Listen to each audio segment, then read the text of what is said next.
When I turned 60, I thought I had everything figured out. I believed honesty was always the right choice, especially with family. I thought that by opening my heart completely, I would find peace. But I was wrong. One small confession shared with love ended up changing everything. It caused tension, worry, and distance with the people I loved most. I learned that sometimes silence isn't deception, it's protection. Not every truth needs to be spoken, and not every thought deserves an audience. At this stage of life, peace becomes invaluable. Over time, I realized that keeping certain things to yourself isn't about hiding it, it's about preserving calm, dignity, and independence. In this video, I want to share 6 powerful lessons, 6 secrets you should never reveal to your family after 60. I learned them the hard way through regret, reflection, and ultimately acceptance. My hope is that my story helps you protect your peace and live the rest of your years with quiet strength. The first is about the silent fears you carry. At 60,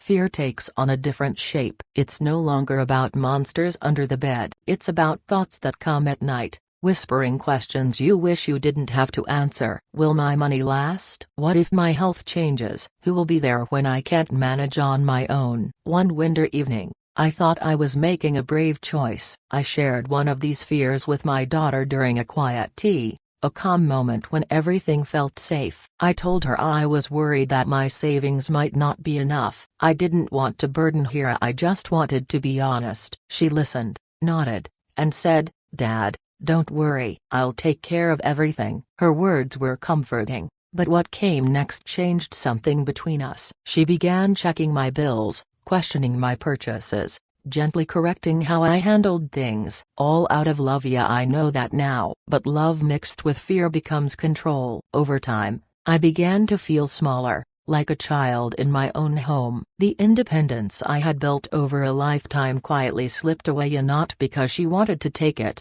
but because I handed it over when I shared that fear. That moment taught me something I'll never forget. Some fears aren't meant to be shared, they're meant to be managed. When you tell your children everything that keeps you awake at night, you pass your anxiety to them. They start to see you as fragile, not wise. And that changes the balance of love. It's okay to be scared. Fear isn't weakness, it means you care. But there's power in what you choose to keep inside. Just as we once shielded our children from what they couldn't handle, sometimes we must shield them from our own storms. Instead of pouring out every worry, find other outlets: a trusted friend, a journal, a quiet walk, or a prayer. Let your fears breathe, but don't let them take root in someone else's heart. Here's the truth I wish someone had told me: peace isn't found in telling everything. Peace is found in knowing what not to say. The second secret is past regrets. With age comes a strange pull, the desire to confess,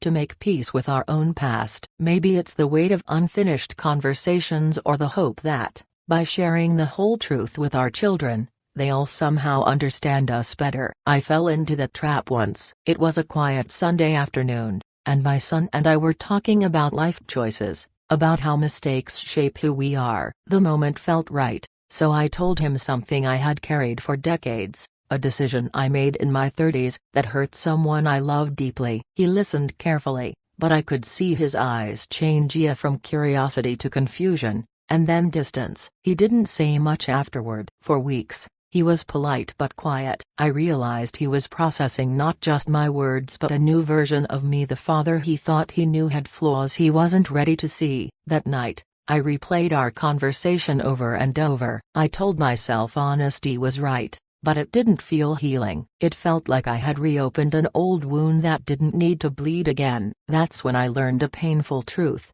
not every regret deserves a witness. Some stories belong only to you and time. Our children don't need to carry the ghosts of our past, they have enough of their own. What they need from us now isn't our guilt but our wisdom. If you share an old mistake, do it only if there's a lesson attached, something to help, not burden. And even then, choose your words carefully. Speak from reflection, not remorse. There's a difference between confession and connection. Confession seeks release. Connection seeks understanding. The third secret is the truth about money and independence. After 60, money changes meaning. It's no longer about building wealth, it's about protecting peace. Every dollar reminds you of the life you've built and the independence you've earned. I learned the hard way that even a small financial truth can change how your family sees you. 3 years ago, I received a tax notice higher than expected. I mentioned it to my son at dinner, half joking, half frustrated. I said something like,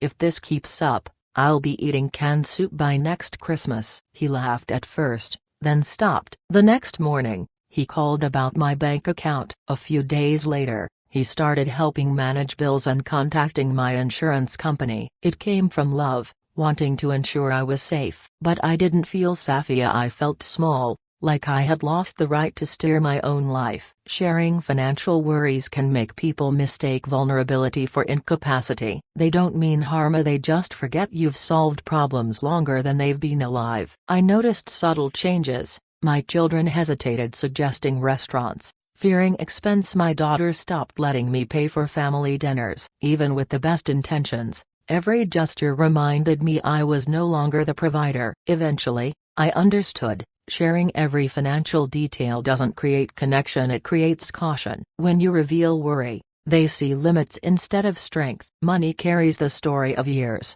decisions made with hope. It's yours. Now, I share what's necessary, not everything. I show stability, not struggle. Independence at this age is more valuable than money. You can love your family and still protect your autonomy. You can accept help without surrendering your strength. The fourth secret is when love becomes divided. Family love after 60 remains strong but changes shape. One wrong word or story told at the wrong time can fray delicate bonds. I learned this when I shared too much about my marriage. My wife and I had minor conflicts, and one night, out of exhaustion, I told my daughter. I expected comfort or advice, but she became serious. By the next day, she had shared it with her mother. Suddenly, what was private became public. I realized painfully, when you involve children in marital issues, they don't remain spectators, so they become participants. Love and privacy are not enemies, they are partners. Protecting private life isn't hiding, it's honoring the space where love can breathe without judgment. The fifth secret is when care turns into control. Aging brings little surprises: stiff knees,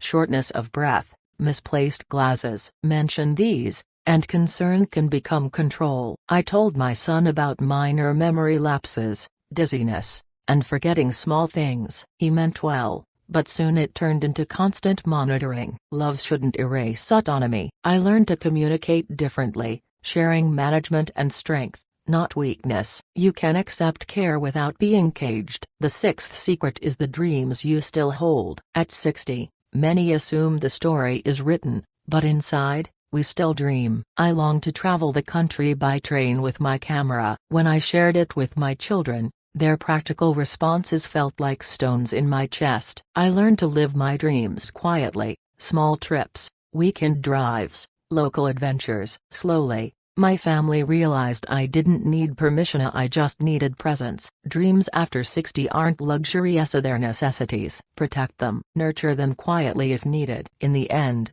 peace after 60 doesn't come from explaining everything or fixing every relationship. It comes from knowing what to hold close and what to let go. Honesty also means protecting what's sacred: your heart, your boundaries, your peace. The wisdom that comes with age is understanding that not all truths build bridges, some can break what decades took to create. Silent wisdom is powerful. Recognize that fears aren't weaknesses, regrets are lessons, and the money, health, and dreams you guard are treasures.